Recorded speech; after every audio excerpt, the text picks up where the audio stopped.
नमस्कार। The modern mama show देखना शुरू कर चुके हैं आप। मैं हूँ आरजू साईं। माँ बनना हर लड़की का सपना होता है, लेकिन इसमें कई मुश्किलें आती हैं, खास तौर से आजकल के जमाने में जब लाइफस्टाइल इतना बदल चुका है। आप लोगों के बहुत सारे मैसेजेस मुझे मिले थे। आपने पूछा था कि आरजू शादी के 2 साल बाद माँ बन गई, क्या किसी आईवीएफ सेंटर गई थी या किसी डॉक्टर के पास गई थी, कोई इंजेक्शन लगवाए थे, कैसे कंसीव किया। तो आपके जो पर्सनल सवाल थे उसके जवाब तो मैंने दिए थे, लेकिन कुछ सवाल आपसे जुड़े हुए भी आप पूछते हैं जिनके जवाब मैं तो नहीं दे सकती, लेकिन एक डॉक्टर बखूबी दे सकती हैं। इसलिए आज स्टूडियो में हमने बुलाया है डॉक्टर को। डॉक्टर महिमा नागपाल है हमारे साथ। 10 साल से प्रैक्टिस कर रही हैं और फर्टिलिटी एक्सपर्ट है। इनसे हम जानेंगे आपके सारे सवालों के जवाब। डॉक्टर महिमा, स्वागत है आपका द मॉडर्न ममा शो में। Thank you, Arzu, for having me. It's my pleasure. Fertility की बात कर लेते हैं। फर्टिलिटी क्या इतना कॉमन नहीं रहा है आम बातचीत में, हालांकि लोग अब अवेयर हो रहे हैं इसको लेकर, लेकिन फर्टिलिटी है क्या? और क्या ऐसा होता है कि जो यंग कपल्स होते हैं उनको भी माँ बाप बनने में बहुत दिक्कतें आती हैं, जबकि सब कुछ नॉर्मल होता है उनकी लाइफ में? Actually, ironically, आजकल कपल्स काफी ज्यादा फिटनेस की ओर जा रहे हैं। गर्ल्स 2 से 3 घंटा जिम कर रही हैं, एक्टिव लाइफस्टाइल है उनका, अच्छा अच्छा खाना खा रही हैं, हाई प्रोटीन डाइट ले रही हैं। और बॉयज भी आजकल काफी कॉन्शियस हैं विथ द लाइफस्टाइल चेंजेस जो भी उनको चाहिए। बट अनफॉर्चुनेटली आप बाहर जाके देखेंगे, हर 500 मीटर में एक आईवीएफ सेंटर या फर्टिलिटी क्लिनिक दिखेगा आपको, क्योंकि आजकल इनफर्टिलिटी के इंस्टेंसेस काफ़ी बढ़ रहे हैं। अब इनको आप जेनेटिक्स पे डाल दो, या जो हमारा एनवायरमेंटल पोल्यूशन है उस पे ब्लेम करो, या अगर हम मिलावट वाला खाना खा रहे हैं, बिकॉज फूड अडल्ट्रेशन इतनी ज़्यादा हो रही है कि अपेरेंटली मुंह से बहुत हेल्दी दिखने वाले कपल्स को भी बच्चा पैदा करने में प्रॉब्लम आ रही है। ओके। अब जैसे कुछ लोग मुझसे मिलते हैं तो वो मुझे कहते हैं कि 30 की होते होते बच्चा प्लान कर लिया, बहुत अच्छी उम्र है बच्चा पैदा करने की, और 30 के बाद जब वो जाते हैं तो कहते हैं कि लेट हो गया। क्या इतना मुश्किल होता है 30 से ऊपर बच्चा पैदा करना? दिक्कतें आती हैं इस एज के बाद? आरजू, ये बहुत ही अच्छा क्वेश्चन है जो आपने मुझसे पूछा है। हमेशा जब एक लड़की अपने माँ की कोख में होती है, वो उसकी सारी फर्टिलिटी तभी उसकी ओवरीज में होती है, अंडादानी में होती है, एंड वो मिलियंस में नंबर होता है। जब एक लड़की बॉर्न होती है, तब उसके जो एग पोटेंशियल फर्टिलिटी जिसको हम कहते हैं, वो 1 से 2 मिलियन होती है। जब उसकी प्यूबर्टी आती है, तब वो 50 से 60 हज़ार हो जाते हैं, उसके एग्स कितने हैं उसकी ओवरी में। सो इसका मतलब ये है कि जितना समय बढ़ता जाएगा, जितनी उम्र बड़ी होती जाएगी, उतनी फर्टिलिटी कम होती जाएगी। ओके। अब इन सब चीज़ों के साथ अगर आपको पीसीओडी की दिक्कत हो, एंडोमेट्रियोसिस की दिक्कत हो, पीरियड्स में काफ़ी पेन होता हो, फ्लो बहुत ज़्यादा होता हो या फ्लो कम होता हो, ये इंडिकेटर्स हैं कि आपको अपनी गायनोकोलॉजिस्ट से जल्दी मिलने जाना चाहिए, प्रेफरेबली बच्चा प्लान करने से पहले। आपके कहने का मतलब जो मैं समझ पा रही हूँ कि जब एक लड़की पैदा होती है तो लाइफ टाइम में जितने भी अंडे मतलब होते हैं वो उन अंडों के साथ पैदा होती है। Yes, exactly. वो ऑलरेडी उसकी बॉडी में अंडे होते हैं। यस, ऑलरेडी उनकी ओवरीज में सारे एग्स होते हैं। ऑफ कोर्स वो माइक्रोस्कोपिक एग्स होते हैं। जैसे जैसे टाइम बदलता है, हमारे different phases of our menstrual cycle होता है, पीरियड की साइकिल होती है, माहवारी भी बोलते हैं जिसका जैसे जैसे वो टाइम बढ़ता है, जैसे डे 1 होता है, डे 15 होता है, डे 30 होता है, उसमें वो छोटू सा फॉलिकल बड़ा होता जाता है जिसको ओव्यूलेशन भी कहा जाता है। But rest of the follicles, rest of the अंडे, वो डिजेनरेट हो जाते हैं अपने आप। और आप डॉक्टर हैं तो आप क्या सजेस्ट करते हैं कि कौन सा महीने का वो पर्टिकुलर टाइम होता है जो प्रेगनेंसी के लिए सही रहता है, मतलब प्रेग्नेंट होने के लिए सही रहता है? अगर एक लड़की की रेगुलर मेंस्ट्रुअल साइकिल है, वो लगभग 28 से 30 दिन की होती है, जो एक नॉर्मल हेल्दी मेंस्ट्रुअल साइकिल होती है। क्या है? 28 से 30 दिन वाली साइकिल में अगर आप ओव्यूलेशन ऐप को यूज करेंगे, तो वो ऐप बताएगी कि ये 2 दिन है कांटेक्ट रखने के लिए जब आपको बच्चा पैदा करना चाहिए। But I personally don't believe in ovulation apps, जो ओव्यूलेशन किट्स होती हैं, मुझे बहुत ही मिसलीडिंग लगती है फॉर अ कपल, बिकॉज वो जब बच्चा प्लान कर रहे होते हैं दे टेक इट एज कि ये एक काम है जो हमें करना है, तो बस ये 2-3 दिन ही कांटेक्ट रखना है हस्बैंड से और हमारा काम हो गया। बट इसी चक्कर में बहुत बारी वो फर्टाइल विंडो मिस हो जाती है। सो फर्टाइल विंडो क्या होती है? जो महीने के बीच के 7 और 10 दिन होते हैं, तब आपको हस्बैंड के साथ डेली या अल्टरनेट डे कांटेक्ट रखना चाहिए, ताकि कब वो ओव्यूलेशन होए, वो फॉलिकल बने और वो रप्चर हुए और वो सारा विंडो हमारी कवर हो जाए। ताकि वो कैसे भी वो विंडो आपसे मिस ना हो जाए। ओके, एक बड़ा कॉमन चीज हम देख रहे हैं, पीरियड्स रेगुलर है, देखने में लग रहा है कि एकदम हेल्दी हैं, फिर भी बच्चा नहीं हो रहा, ऐसा क्यों होता है? एक्चुअली क्या होता है, पीरियड्स रेगुलर होने का मतलब नहीं है कि आप रेगुलरली ओव्यूलेट कर रहे हो। बहुत बारी ऐसा होता है कि एक एंडोमेट्रियम साइकिल होती है, जो पीरियड ब्लड निकलता है, दैट इज द एंडोमेट्रियम, जो आगे जाके बच्चे का प्लेसेंटा बनता है। हमें एक सक्सेसफुल प्रेगनेंसी के लिए बच्चादानी की झिल्ली, जिसको एंडोमेट्रियम कहते हैं, और अंडादानी में अंडा, ये 2 चीज चाहिए apart from the fallopian tubes. जो नली होती है वो ठीक रहे और हस्बैंड का स्पर्म काउंट भी ठीक होना चाहिए। सो प्रेगनेंसी होने में हमें सिर्फ पीरियड रेगुलर होना is not the criteria. Infertility is 40% आदमी की वजह से और 50% औरत की वजह से और 10% इज अननोन। तो ये सारी चीजें हमें पहले ही सोचनी चाहिए।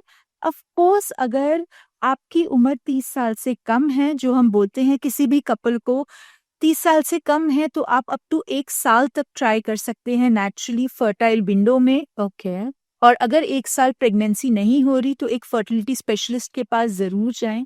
अगर आपकी उम्र 30 साल से ऊपर है, 35 साल तक की है, तो आप 6 महीना ट्राई करने के बाद फर्टिलिटी स्पेशलिस्ट के पास जाएं। और अगर आप 40 साल के हैं और अभी बच्चा प्लान कर रहे हैं, सो 3 महीना अगर बच्चा नहीं होता तो आपको फर्टिलिटी स्पेशलिस्ट के पास जाना चाहिए। ओके। सो हम टैबू की बात कर रहे थे, आपने 40% की बात की, मेंस को क्यों नहीं काउंट करते हैं, जबकि उनका भी उतना ही इन्वॉल्वमेंट होता है? हमेशा ये देखा जाता है घरों में कि अगर प्रेगनेंसी नहीं हो रही है तो इसी की गलती होगी, ये अच्छे से खाती पीती नहीं होगी, इसी में कोई दिक्कत होगी, हमेशा घरों में ये कहा जाता है। आपके पास भी ऐसे केसेस आते होंगे, तो मुश्किल होता है आदमियों को कन्विंस करना कि स्पर्म काउंट अपना चेक करवाओ? ऑफ कोर्स बहुत मुश्किल होता है। अपनी वाइफ के लिए बहुत सपोर्टिव होते हैं हस्बैंड्स, हर डॉक्टर कंसल्टेशन के लिए आते हैं, छुट्टी लेकर आते हैं, हाफ डे लेकर आते हैं, अनगिनत टेस्ट करवाते हैं वाइफ के, अल्ट्रासाउंड कराते हैं, ट्यूबल टेस्टिंग कराते हैं, बट जहां बात उनके स्पर्म काउंट और सीमेन एनालिसिस पे आती है, बहुत सारी चीजें वहीं रुक जाती हैं। तो उनको बहुत कन्विंस करना पड़ता है बहुत बारी कि भाई आपकी वाइफ इतने सारे टेस्ट करा रही है, इतने ट्रीटमेंट ले रही है, हर महीने अंडा बनने की गोली ले रही है, सबसे पहले अपने टेस्ट तो कराओ, क्योंकि 40% इज क्वाइट सिग्निफिकेंट। पर हाँ, उनको कन्विंसिंगली समझाओ तो बहुत 90% समझ भी जाते हैं। ऐसा नहीं है, इतना रेजिस्टेंस, आजकल हमारे बॉयज भी बहुत ज्यादा प्रोग्रेसिव हो रहे हैं। इसी बात पे मैं आपको एक इंस्टेंस बताना चाहूंगी जो हाल ही में हुआ है।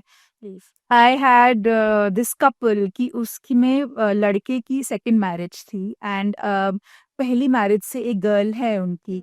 तो अभी फर्टिलिटी के लिए ट्राई कर रहे थे, 3 साल से बच्चा नहीं हो रहा था और लड़की में सब ठीक था। सो मैंने बस उनसे, यूजुअली मेरे पास फेलियर्स के और आईवीएफ फेलियर और जो 5-7 साल से ट्राई कर रहे होते हैं बच्चे के लिए, वैसे ही केसेस आते हैं जो इधर उधर से हर जगह से फेल हो चुके होते हैं। So I was just going through, उनका इतनी मोटी फाइल थी, सारे पेपर देखे, सब देखा, वाइफ का कोई ऐसा टेस्ट नहीं था जो नहीं हुआ था। पर हस्बैंड का सीमेन एनालिसिस नहीं हुआ था एंड पूछने पर उन्होंने ये भी बताया कि वो सिगरेट भी पीते हैं, कभी कभी अल्कोहल का सेवन भी करते हैं। एंड फिर जब हमने उनका सीमेन एनालिसिस कराया, after a lot of resistance, because he was like कि मेरी तो बेटी है, मेरे स्पर्म काउंट में कोई प्रॉब्लम हो ही नहीं सकती। And when we actually got him tested, उनका स्पर्म काउंट बहुत ही कम था, एबनॉर्मल स्पर्म बहुत सारे थे और वो स्ट्रेट अवे आईवीएफ का केस बन गए। नॉट बिकॉज वाइफ में कोई प्रॉब्लम थी, बट हस्बैंड के स्पर्म में ही स्टार्टिंग से प्रॉब्लम थी, जो उन्होंने कभी टेस्ट कराने की जरूरत नहीं समझी। इसी चीज पे मैं आ रही थी कि वो उन्होंने भी यही कहा होगा, मेरा तो पहले बच्चा है, मुझ में तो कोई दिक्कत हो ही नहीं सकती, आप इसी की टेस्ट करो। ये जो स्पर्म काउंट कम होते हैं, इसकी मेन वजह क्या होती है? एक दो चीजें तो हमें पता है कि अल्कोहल हो गया, सिगरेट हो गया, और actually low sperm count is nowadays a lifestyle disease.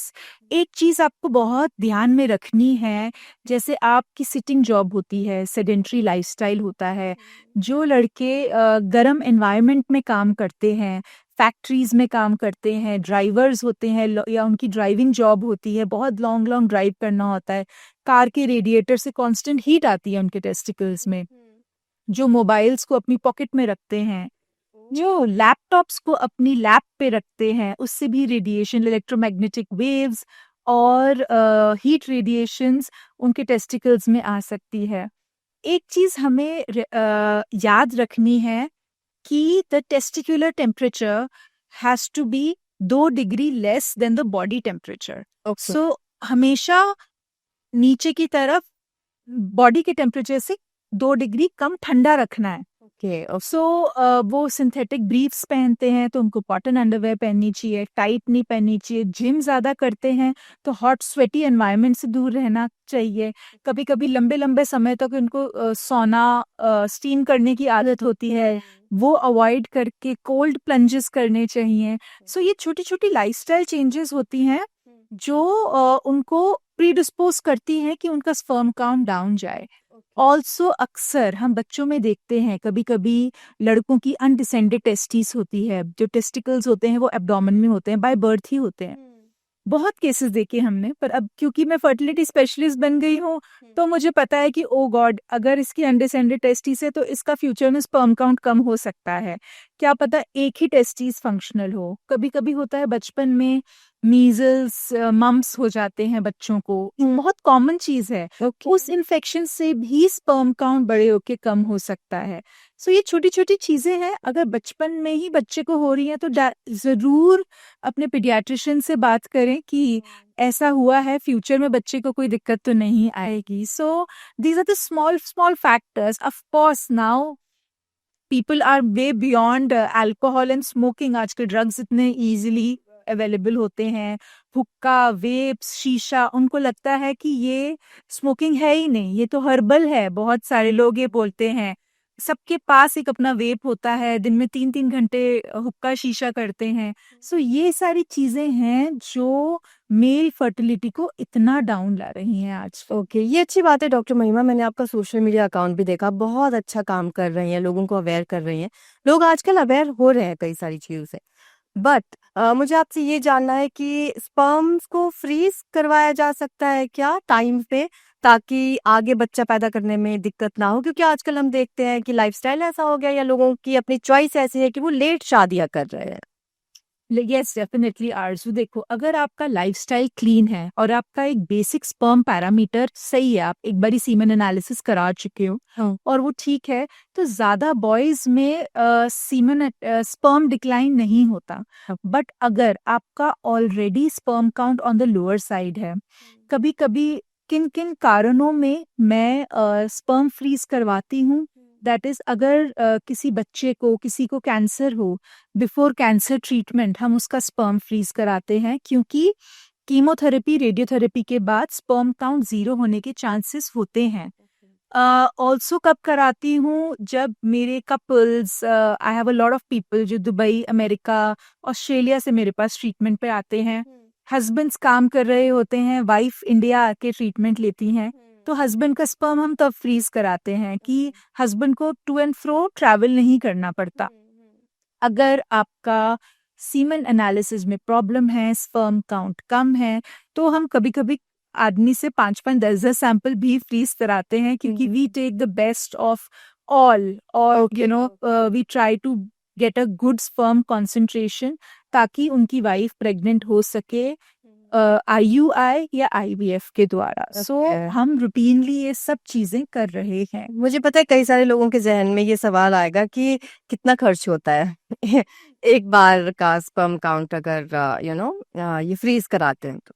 एक बारी अगर सीमन फ्रीज कराते हैं, इनके पैकेजेस होते हैं समवेयर अराउंड 3 महीना, 6 महीना, 5 साल टाइप के भी होते हैं। मोटा मोटा आप 5,000 रुपए से लेकर 50,000 तक का चलो, बिकॉज बेसिकली जैसे आप लाइफ इंश्योरेंस देते हैं, हाँ मंथ ईयरली आपको उसमें इंश्योरेंस में डालना पड़ता है, तो उसका भी यही रेंट होता है, somewhere around 20-30,000 per year. Okay, that's great. और अगर हम अब लेडीज की बात कर लेते हैं, फीमेल्स के भी एग्स फ्रीज होते हैं, और कौन सी एज सही है और किन को कराना चाहिए? चलो एज से बात करते हैं, बहुत ही कंट्रोवर्शियल चीज बताऊंगी। एक औरत की फर्टिलिटी पीक करती है समवेयर अराउंड 25 से 30 साल के बीच में। अब आप बोलेंगे 25 साल तो बहुत ही कम है, तब तो हम पढ़ाई कर रहे होते हैं। हाँ। सो अगर वही पूछा जाए आइडियल आइडियल एज कब है, वो है आपकी लेट 20s में, कब आपको एग फ्रीज करा लेने चाहिए। बट यूजुअली गर्ल्स जो मेरे पास आती हैं वो हैं समवेयर अराउंड 30-35 जब उनको पता है कि अगले 3-4 साल भी मैं अभी बच्चा नहीं पैदा कर रही हूँ, so I might as well freeze my eggs. जो एक अच्छा AMH होना चाहिए, दैट इज फर्टिलिटी पोटेंशियल, कि हमें एक ही साइकिल में काफी सारे एग्स मिल जाएं, that is somewhere more than 1.5 to 2.2। ये अच्छा AMH होता है। ओके। बहुत बारी क्योंकि अभी इतनी अवेयरनेस नहीं है, और उन लड़कियों की फैमिली से भी एक्सेप्टेबिलिटी नहीं है, नहीं। डिवोर्सी है, शादी नहीं हुई है, अनमैरिड है, इसको एग्स क्यों फ्रीज कराने हैं, शादी करके बच्चा कर लो, जो इतने सालों से, इतनी परंपराओं से हमारे यहाँ पे आ रहा है कि शादी करो, बच्चा कर लो और सब कर लो। बट अब टाइम चेंज हो चुका है, लड़कियां अपना पार्टनर बहुत दिमाग लगाते समझ choose के, जो जरूरी भी है। बहुत अच्छी बात है। शादी टाइमली करती हैं, अपना जब उनका सब सेटल हो जाता है, मेंटली वो स्ट्रांग इनफ हैं किसी और के साथ एडजस्ट करने के लिए, और जब वो एक शादी में 2 से 4 साल तक कंफर्टेबल है, तभी बच्चा प्लान करती है, which is I think a very amazing thing. Exactly. जो हमारे टाइम पे या हमसे 10 साल पहले सिखाया जाता था हमारे पेरेंट्स की, नहीं अब शादी हो गई है तो बच्चे से कोई प्रॉब्लम हो रही है बच्चा कर लो, सास से कोई प्रॉब्लम हो रही है तो बच्चा कर लो, बच्चा करना was a solution to everything. But thanks to modern technology हम ऐसी गर्ल्स का एग्स फ्रीज कर रहे हैं। The ideal number which I would want कि इतने एग्स फ्रीज हो जाए, तो मैं आपको एक बच्चा तो गारंटी दे कर सकती हूँ, that is somewhere around 12 to 15 eggs.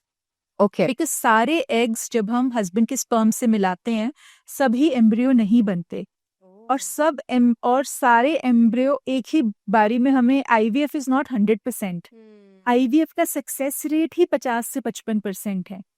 ओ, ये मुझे नहीं पता था। सो बहुत बारी लोगों को लगता है, मेरे पास ऐसी गर्ल्स आती हैं, वो कहेंगी कि चलो मेरे को तो अब ये डेट ऑफ बर्थ है, मुझे तो इस महीने में बच्चा चाहिए, मेरा IVF कर दो। Because I think girls have become so confident, so independent, उनको पता है कि मेरे and over achievers also, class में फर्स्ट आना, कॉलेज में फर्स्ट आना, प्लेसमेंट मिल जाना, अच्छी कंपनी में जाना, रेज मिलते रहना, तो उनको लगता है कि चलो ये भी ऐसे ही ये हो जाएगा। मैकेनिकल। बट अनफॉर्चुनेटली तब उनको रियलिटी चेक देना पड़ता है कि जरूरी नहीं है कि फर्स्ट गो में ही आपका IVF सक्सेसफुल हो जाएगा। कभी कभी 2 से 3 साइकिल लग जाते हैं, for you to get pregnant and have a successful pregnancy to term. कभी कभी होता है प्रेगनेंसी हो जाती है, हार्ट बीट चली जाती है, मिसकैरेज हो जाता है। So that is the ideal number of eggs which I want, कि इतने हमारे पास बैंक में भी होने चाहिए कि हम उनको एक सक्सेसफुल प्रेगनेंसी दे पाए। परफेक्ट। और इसके लिए क्या कॉस्ट लगता है एग्स फ्रीज कराने के लिए? एग फ्रीजिंग की कॉस्ट अगर आप माने तो procedure cost somewhere around 120 plus injections. अब ये हार्मोनल इंजेक्शंस डिपेंड करते हैं कि आपकी फर्टिलिटी पोटेंशियल कितनी है। ओके। सो इंजेक्शन 40,000 के भी हो सकते हैं, पर जिनकी फर्टिलिटी बहुत कम हो उसमें 80,000 के भी लग सकते हैं। सो हर पेशेंट टू पेशेंट वेरी करता है ये cost. Okay, perfect. So IVF के बारे में अब हम बात कर लेते हैं। जैसे कि आपने बताया कि 50% चांस होता है। कई सारे कपल्स को मैं ऐसे जानती हूँ जिन्होंने 1 बार, 2 बार, 3 बार IVF कराया, पर वो सफलता उनको नहीं मिली।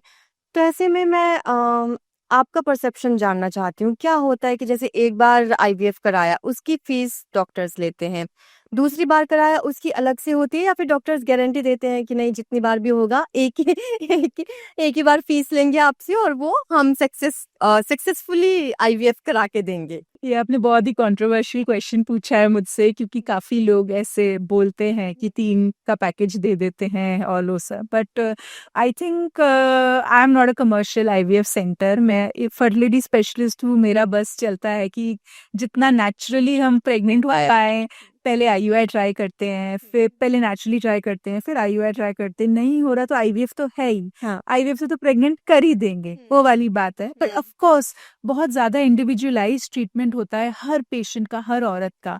हम एक औरत का भी आईवीएफ करते हैं तो उस साइकिल से भी हम उसके बारे में बहुत सीखते हैं, क्योंकि सारी बॉडीज इंजेक्शन से सेम रिस्पॉन्स नहीं देती है। किसी के ज़्यादा एग्स बन जाते हैं, हाइपर स्टिमुलेशन बोलते हैं, किसी के बिलो नॉर्मल बनते हैं, जितने हमने एक्सपेक्ट करे होते हैं उतने नहीं बनते। सो I believe in doing individualized treatment and giving you know, अगर ये हो गया तो इसमें हम ये नेक्स्ट साइकिल में चेंज करेंगे ताकि हमें बेटर सक्सेस रेट मिले। टाइप ऑफ इंजेक्शन चेंज करेंगे ताकि हमें बेस्ट सक्सेस रेट मिले। पर हाँ, अगर आप मुझे बोलो कि मेरे को गारंटी 4 साइकिल या 3 साइकिल में प्रेग्नेंट करना है, I would also be like कि नहीं, ये तो कोई स्कैम ही है, ऐसे कैसे कर सकते हैं। बिकॉज आई वुड देखो, एक success rate of in 1 cycle is somewhere around 50 to 55%।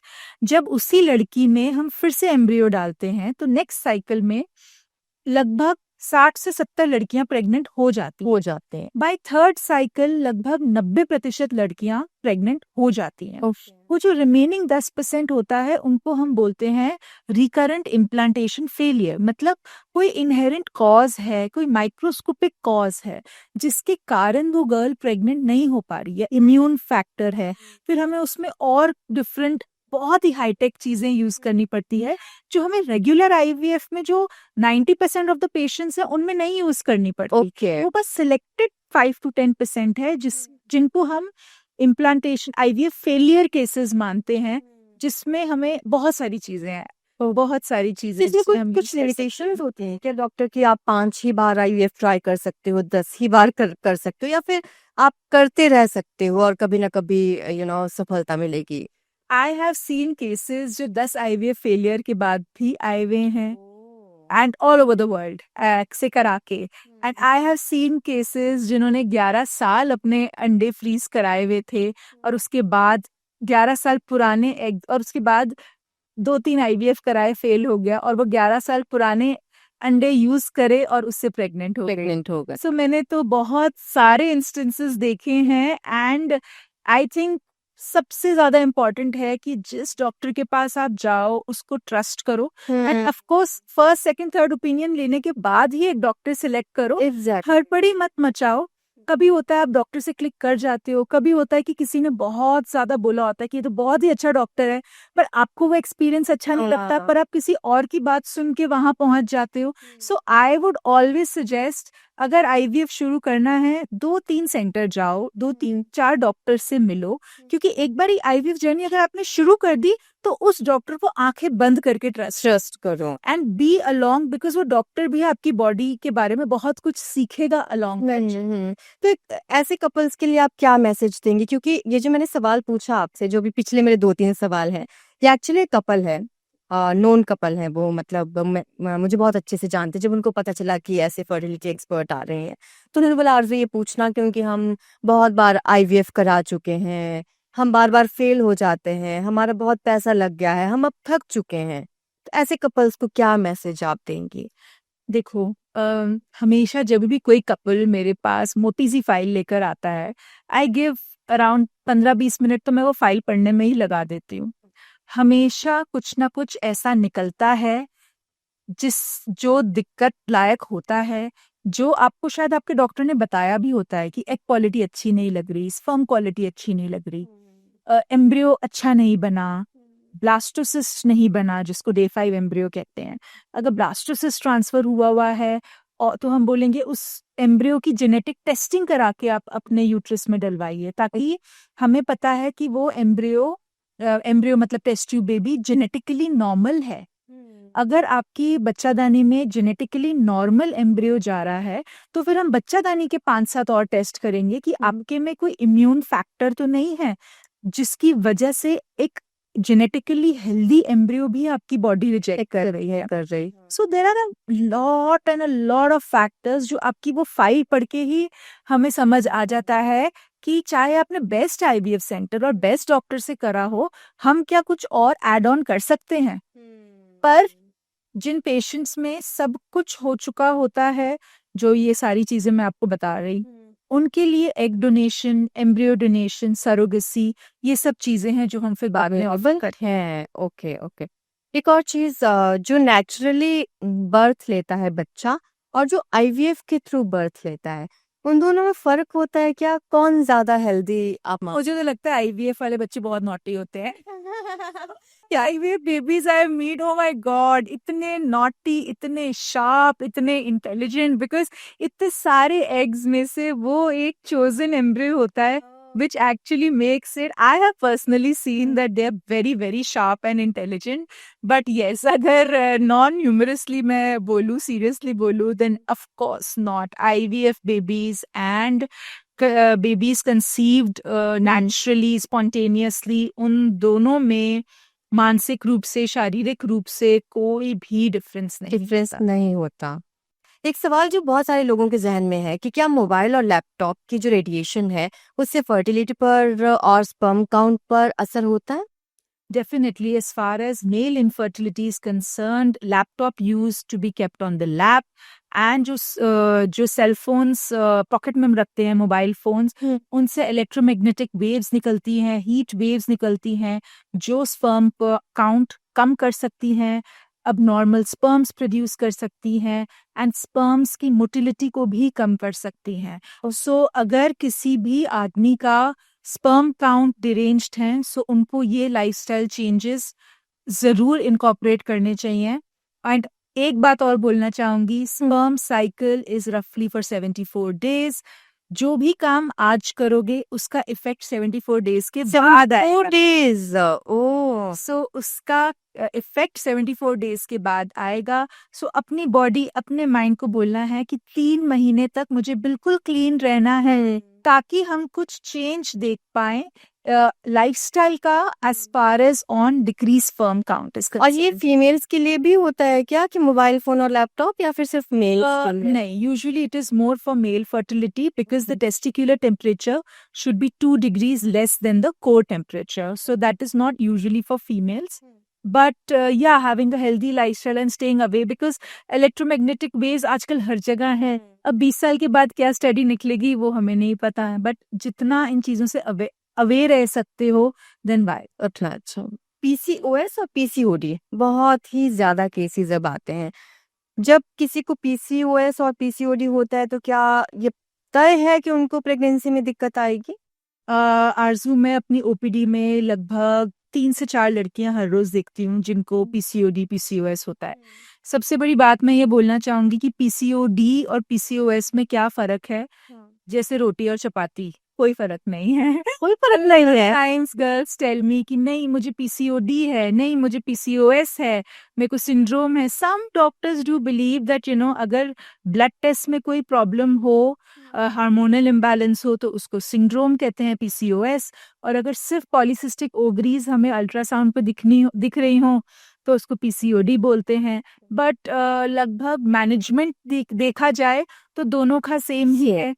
और अगर आपको पीसीओएस या पीसीओडी है, इसका मतलब नहीं है कि आप इनफर्टाइल हो. बहुत यंग गर्ल्स आती हैं मेरे पास, 18 years, 17 years, 21 years, जिनकी शादी नहीं हुई होती है, जिनके पीरियड्स भी इरेगुलर होते हैं. उनको बर्थ कंट्रोल पिल पे जाने में डर लगता है कि इससे मेरे को लेटर ऑन इनफर्टिलिटी हो जाएगी, जो एक मिथ है.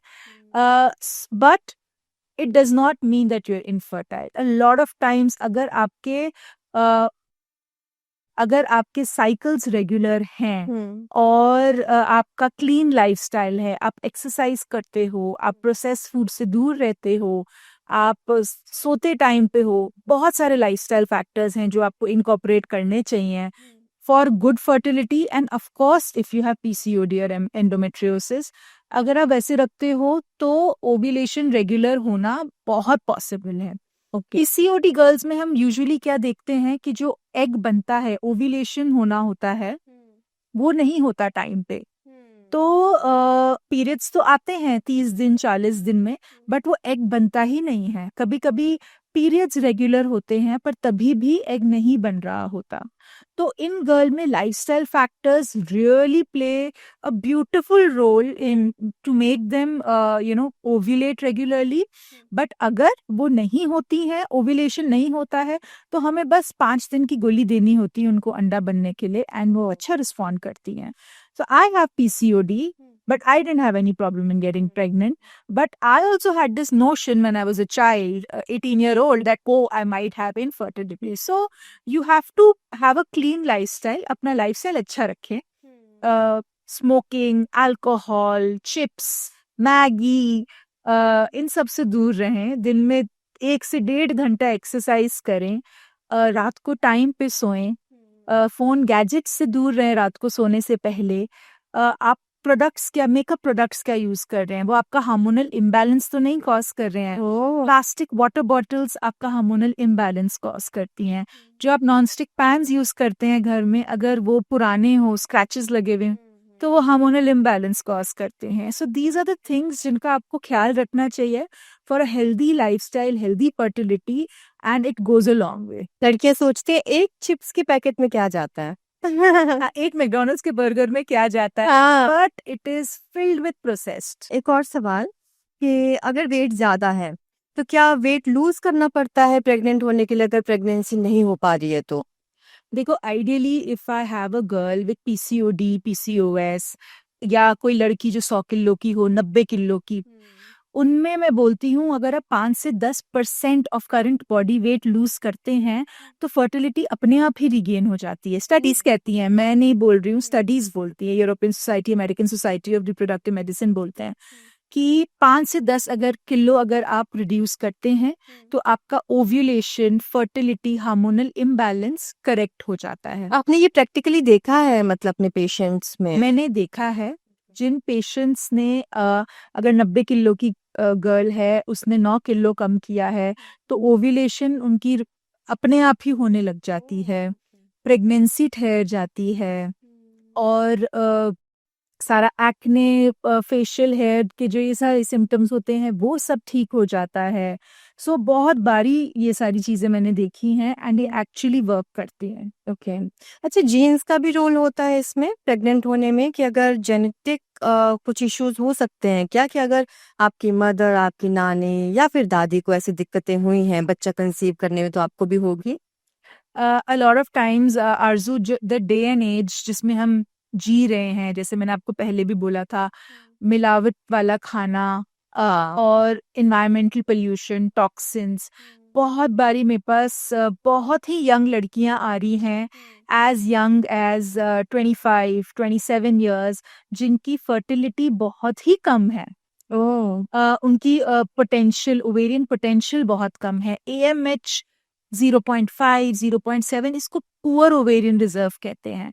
सो जिन उसमें मैं उनसे पूछती हूँ कि आपकी मम्मी को मेनोपॉज जल्दी हुआ था क्या, उनकी फर्टिलिटी जल्दी बंद हुई थी, क्योंकि कभी कभी हमें ऐसे बड़े लोग भी मिलते हैं जिनको 40 में ही मेनोपॉज आ गया हो, जिसको 39 में मेनोपॉज आ गया हो. तो हम तब ऐसी हिस्ट्री लेते हैं कि क्या आपकी मम्मी को बच्चे होने में दिक्कत हुई थी, कि आपका इतनी यंग उम्र में इतनी कम फर्टिलिटी क्यों है. So yes, genes do have a role to play, and unfortunately that is the worst diagnosis I can give to a patient, because उसमें आपका जितना भी हेल्दी लाइफस्टाइल हो, आपका सब आपने अच्छा किया हो, पर अगर जेनेटिक्स में प्रॉब्लम है तो उसको हम ज्यादा हेल्प नहीं कर सकते. तो फिर then you have to shift to IVF faster.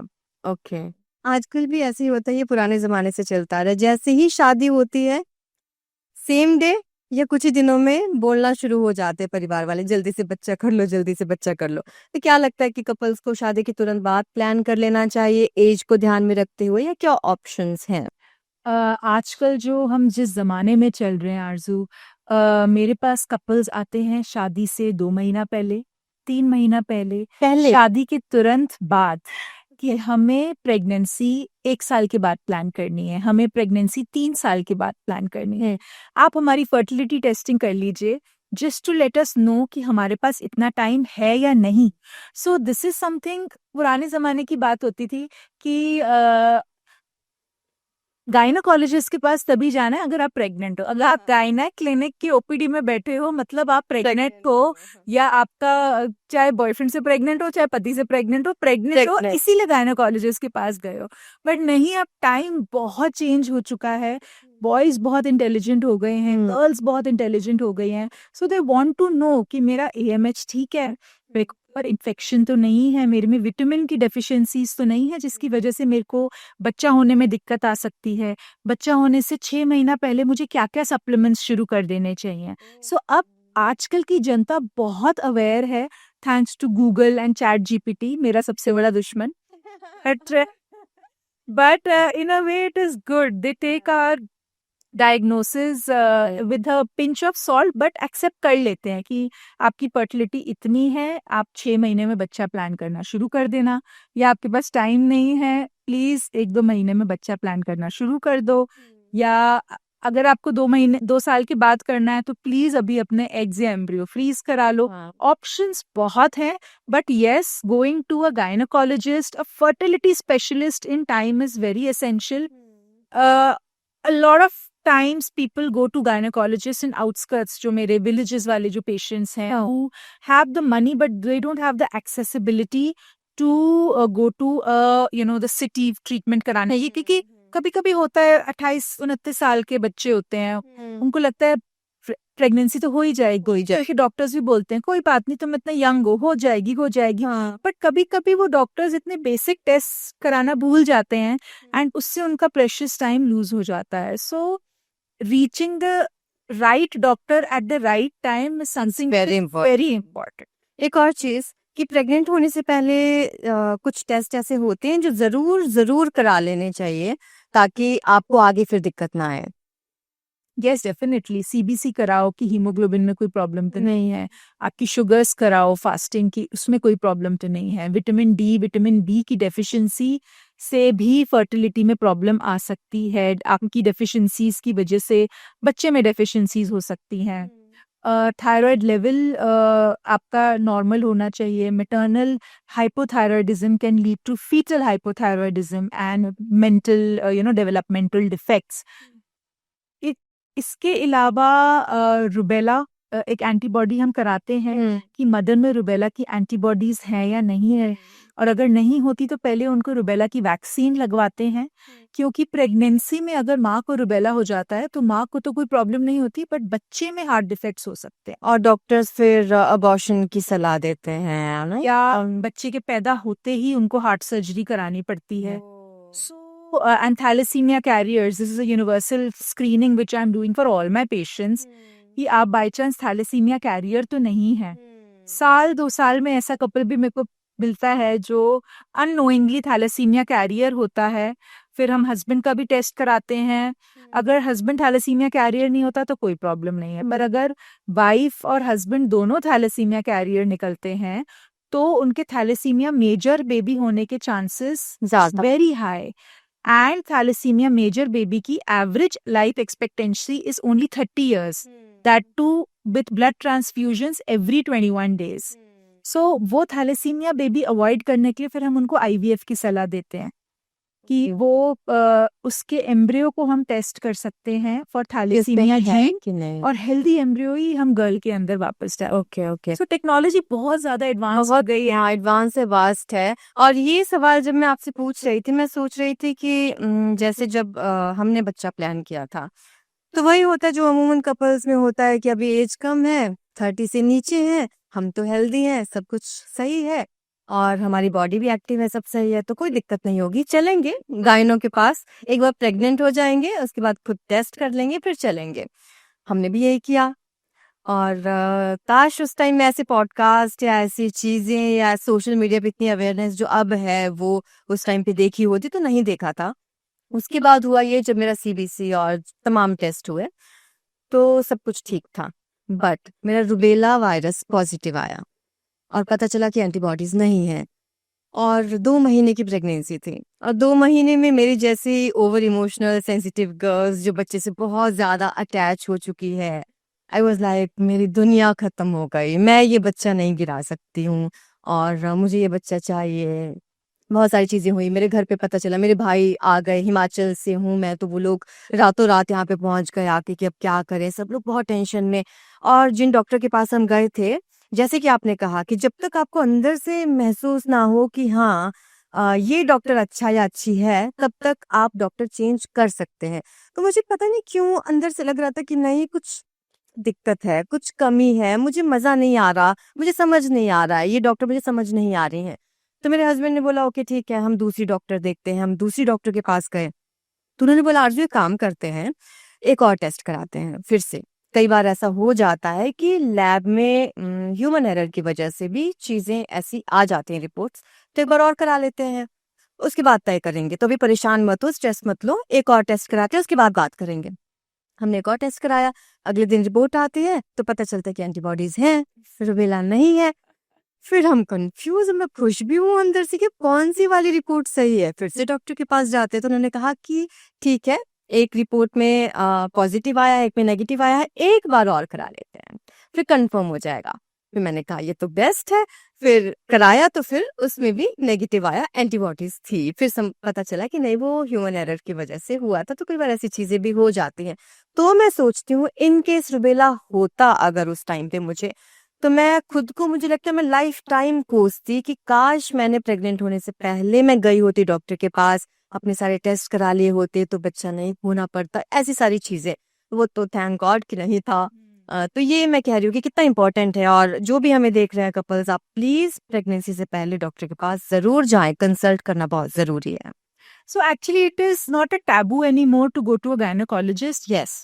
बहुत बारी लोग sexually transmitted infections को भी you should get tested. if अगर आप अभी married हुए हैं, a lot of boys and girls come to me for STI testing also because उनको नहीं पता होता कि लड़के का HIV status क्या है, HBsAg status क्या है, and they want to know, and I think this is a very good practice for a good sexual life to get screened for infections. And also अगर आपके में अंदर कोई और इन्फेक्शन तो नहीं है, अगर 3-6 महीने का ट्रीटमेंट लेना पड़ भी गया, बट एटलीस्ट जो आपका साथ वो प्रेगनेंसी स्केयर हुआ वो ना लगे, और बस एक वैक्सीन लगनी थी, 6 हफ्ते के बाद आप प्रेगनेंसी प्लान कर लेते। It was just very easy.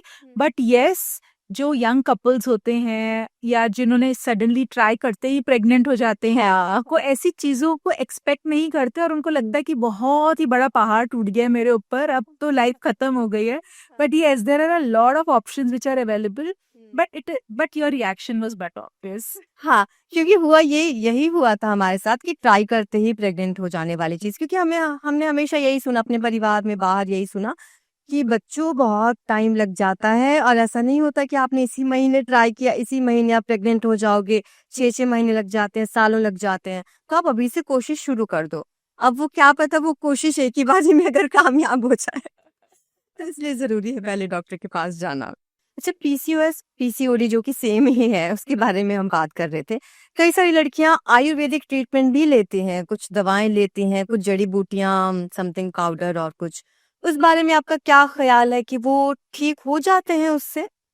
आरजू, इतनी सारे पेशेंट्स आते हैं मेरे पास, 3 महीना, 6 महीना, 1.5 साल से आयुर्वेदिक ट्रीटमेंट ले रहे होते हैं। कोई ब्लॉक ट्यूब के लिए लेता है, कोई पीसीओडी क्योर करने के लिए लेता है। इतनी लड़कियां आई हैं दिन की 20-20 सप्लीमेंट खा रही होती हैं आयुर्वेदिक के नाम पे। फिर मैं पूछूं क्या खाया, वो बोलती है उन्होंने पुड़िया में दे दिया, हमें नहीं पता। So this message is for all the girls जो इंस्टाग्राम, ऑनलाइन, गूगल, अमेजोन से आयुर्वेदिक सप्लीमेंट्स ऑर्डर करती हैं। जो हमारी इंडियन फार्माकोपीनिया कमीशन है वो एक एक दवाई को टेस्ट करती है ठीक से। एंड जो ये आयुर्वेदिक सप्लीमेंट्स हैं, they are known as supplements. So इनकी कोई रेगुलेटेड मार्केट नहीं है, इनको कोई कंपनी में मशीन में डाल के टेस्ट नहीं करता कि उसके अंदर एक्चुअली अश्वगंधा है, एक्चुअली टर्मरिक है, एक्चुअली वो शिलाजीत में कुछ है, या उसमें स्टेरॉइड है, या क्या डाल के आप दे रहे हो जिसकी वजह से कभी लड़कियों की ब्लीडिंग बहुत ज्यादा हो जाती है, मतलब एक बहुत ही कॉमन क्वेश्चन होता है, स्टेटमेंट होती है गर्ल्स की, खुल के पीरियड्स नहीं आ रहे। सो उसमें पता नहीं वो क्या उनको देते हैं कि उनके पीरियड्स इतने हैवी हो जाते हैं कभी कभी कि वो 7-7 दिन ब्लीड ही कर रही होती हैं। सो प्लीज इस मिथ में ना पड़ें। आप सप्लीमेंट कर सकते हैं, जैसे कच्ची हल्दी ले ली, उसको उबाल के पी लिया, सिनेमन ले लिए, दालचीनी ले ली, उसको उबाल के कभी कभी पी लिया, क्योंकि आपको पता तो है कि आप सिनेमन खा रहे हो। आप कोई भी पाउडर पुड़िया ले रहे हो तो उसमें हमें नहीं समझ आता कि क्या है। एंड गर्ल्स आजकल दे उनको ये लोग ये दावा करते हैं कि आपका पीसीओडी हमने क्योर कर दिया। अब अगर एक लड़की को पीसीओडी पीसीओएस है भी, पर उसके पीरियड्स रेगुलर हैं, पर उसका ओव्यूलेशन टाइम पे हो रहा है, तो क्योर करके क्या मिलेगा? व्हाट मैटर्स इज कि आप कांटेक्ट रखिए, प्रेग्नेंट हो जाइए, फिर बाद में देखेंगे आपके पीसीओडी का क्या है। कोई साइन एंड सिम्टम है, उसके लिए गायनेकोलॉजिस्ट, डर्मेटोलॉजिस्ट हैं आपको हेल्प करने के लिए। And a lot of times these medicines have steroids in them, because of which जो फर्टिलिटी होती है वो डाउन ही चली जाती है, और उनको लगता है कि मेरा पीसीओडी क्योर हो गया। So this is a very vital thing which you have asked, and I would want कि पूरी जनता को जो देख रही है ये रील पॉडकास्ट, कि आप एजुकेट हों ऑफ लेबल, ऐसे ही चाहे वो जितना भी बड़ा ब्रांड हो, जितनी अच्छी उसकी मार्केटिंग हो, ब्लाइंडली किसी चीज को ट्रस्ट ना करें। और जिस चीज की मार्केटिंग बहुत अच्छी है, मतलब उसमें कोई गड़बड़ है। फैक्ट है। ओके, एक और चीज, ये अंतिम सवाल है मेरा आपसे। पीसीओएस पीसीओडी जो सफर कर रही हैं लड़कियां, वो खाने पीने का कैसे ध्यान रखें? क्या खाएं पिएं और क्या किन चीजों से बचें? Definitely. So I'm a very pro lifestyle, modification. जब भी मेरे पास कोई लड़की फर्टिलिटी जर्नी से गुजर रही होती है, पीसीओडी होता है, एंडोमेट्रियोसिस होता है, या उनका वजन ज्यादा होता है, सो स्टार्ट करते हैं खाने से। खाना आपको प्रोसेस्ड पैकेज्ड फूड बिल्कुल नहीं खाना है। इसका मतलब है एनीथिंग जो एक पैकेट से निकलता है वो आपके माउथ में नहीं जाना चाहिए। ओके। कोई भी चीज आप खरीदते हो, अगर वो एक दिन में खराब नहीं होती तो आपको उसको नहीं खाना है, मतलब उसके अंदर प्रिजर्वेटिव्स हैं। यस। जो चीजें जैसे जैम्स होते हैं, केचप होती है, इन चीजों में भर भर के प्रिजर्वेटिव्स होते हैं जो इन चीजों को खराब नहीं होने देती, और ये प्रिजर्वेटिव्स आपके हार्मोन से मैसअप करते हैं। पहले पीसीओडी पहले जमाने में, आज से 20 साल पहले तो था ही नहीं। अब ये क्यों हुआ है? बिकॉज और लोग कहते हैं दूध बंद कर दो, दूध से पीसीओडी ठीक हो जाता है। प्रॉब्लम उस बेचारे दूध में नहीं है, प्रॉब्लम उस गाय में है जिसको आप हार्मोन से इंजेक्ट कर रहे हैं ज्यादा दूध प्रोड्यूस करने के लिए। यस। तो जो गाय भैंस को आप दूध इंजेक्शन दे रहे हो दूध प्रोड्यूस करने के लिए, वो हार्मोन आपकी बॉडी में जाके प्रॉब्लम्स क्रिएट कर रहा है। अ लॉट ऑफ टाइम मेरे को लड़कियां बोलती हैं कि मैं दूध छोड़ दूं, एंड आई एम लाइक, अगर आपको हमेशा से ले रहे हो, कोई एक्ने ब्रेकआउट, कोई इरेगुलर पीरियड्स नहीं हो रहा, तो दूध मत छोड़ो। पर अगर आपको लगता है जब भी दूध का सेवन आप ज्यादा करते हो तो कोई हार्मोनल इरेगुलरिटी या कुछ हो रही है, तो आप दूध छोड़ दो। So this is the individualise treatment जो हमें उनको बताना पड़ता है। कि आंख बंद करके किसी ने बोल दिया दूध से पीसीओडी होता है, तो ये नहीं कि दूध पीना आप बंद कर दो। ऑल्टरनेटिव्स हैं, आप आमंड मिल्क पे शिफ्ट कर सकते हो, सोय मिल्क पे शिफ्ट कर सकते हो, कैश्यू मिल्क है, कोकोनट मिल्क है, बहुत ऑप्शंस हैं, उन पे भी शिफ्ट कर सकते हो। बट अब इसमें एक और कैच है कि जो आमंड मिल्क वगैरह अवेलेबल है मार्केट में, वो प्रिजर्वेटिव से भरा, तो वो चीजें आप घर पे बना सकते घर पे बनाइए। सो थोड़ा एफर्ट लगता है। होम कुक्ड फूड खाएं, फ्रेश प्रोड्यूस खाएं, जो सब्जियां लाते हैं वो ऑर्गेनिक लाएं। जो सब्जियों के पेस्टिसाइड्स जो कहते हैं उसमें चिपके हुए रहते हैं, उनके लिए आप वाटर ट्रीटमेंट, विनेगर ट्रीटमेंट जो भी होता है वो यूज करें। माइंडफुली ईट करें, माइंडफुली अपना सामान खरीदें। इवन जो आप क्रीम्स अपने बॉडी पे लगाते हैं, जो मेकअप प्रोडक्ट्स लगाते हैं, उसमें पैराबेन्स एंड थैलेट्स होते हैं जो आपके जो एंडोक्राइन डिसरप्टर्स होते हैं, जो हार्मोनल इम्बैलेंस कॉज करते हैं। सो हमें उतनी ग्रास रूट लेवल पे जाना है अगर हमें लाइफस्टाइल मॉडिफिकेशन करनी है कि आपको पीसीओएस हो। अपार्ट फ्रॉम दैट, प्लास्टिक की बॉटल्स बड़ी कन्वीनियंट होती हैं यूज करना, गिरती हैं, टूटती नहीं है, बट ये भी हार्मोनल इम्बैलेंस कॉज करते हैं। अगर आप प्लास्टिक के बर्तन माइक्रोवेव में डालते हैं तो उसमें भी ऐसे पदार्थ प्रोड्यूस होते हैं जो हार्मोनल इम्बैलेंस कॉज करते हैं। सो इन लोगों के लिए मैं बोलती हूँ switch to steel, glass, ceramic, जो ये हार्मोनल इम्बैलेंस कम से कम करें। अपार्ट फ्रॉम दैट एक्सरसाइज 1 घंटा हर रोज या 10,000 स्टेप, वेट्स लिफ्ट करें at least 3 times a week, high protein diet रखें, हाई विटामिन सी डाइट रखें, या तो विटामिन सी सप्लीमेंट खाएं या दिन के 2 नींबू का पानी पी लीजिए। एंड ये चीजें लाइक एंटी इन्फ्लेमेटरी चीजें जिनको बोलते हैं, बीटरूट बीटरूट, एबीसी जूस, आपका हल्दी, कच्ची हल्दी, सिनेमन कहते हैं, दालचीनी वगैरह, तो ये सारी चीज़ों का सेवन, लहसुन, प्याज, सब चीज़ों का सेवन ज़्यादा रखें और ऑर्गेनिक, जितना ऑर्गेनिक रख सकते हैं वो रखें। रात को टाइम पे सोएं, 10 PM to 5 AM is the time जब हमारे हार्मोन्स, प्रोलैक्टिन, थायराइड वगैरह सब ग्रोथ हार्मोन सब रेगुलेट हो रहे होते हैं। सो उस टाइम अगर आप सो रहे होते हो तो हार्मोनल इम्बैलेंस होने के चांसेस कम से कम होते हैं।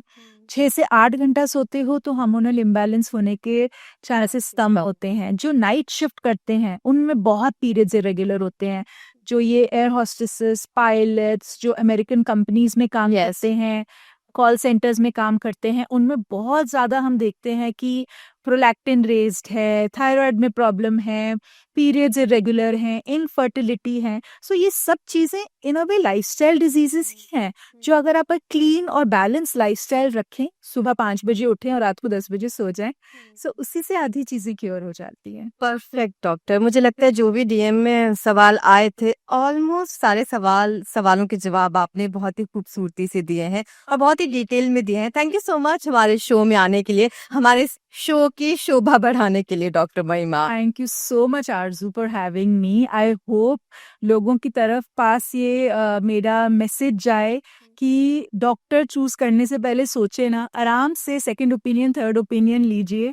सारे डॉक्टर, एंड जब एक डॉक्टर आप सिलेक्ट कर लो उसको ब्लाइंडली ट्रस्ट करो, बिकॉज हमेशा किसी भी डॉक्टर के पास जाओगे पहले दिन मैजिक मिरेकल, हम कोई मैजिक वॉन्ड लेकर नहीं बैठे हैं। 2 से 3 महीना, 6 महीना लग जाते हैं आपको ट्रीट करने में, आपको करेक्ट एडवाइस करने में। And all the best for your fertility journey. अच्छा खाओ, अच्छा पियो, सिगरेट, अल्कोहल से दूर रहो, एंड ऑल द बेस्ट। और अगर आपको लगता है कोई सवाल आरजू से छूट गया है तो आप कमेंट सेक्शन में वो सवाल लिख सकते हैं, मुझे डीएम भी कर सकते हैं और उसका जवाब देने की कोशिश रहेगी। Thank you so much.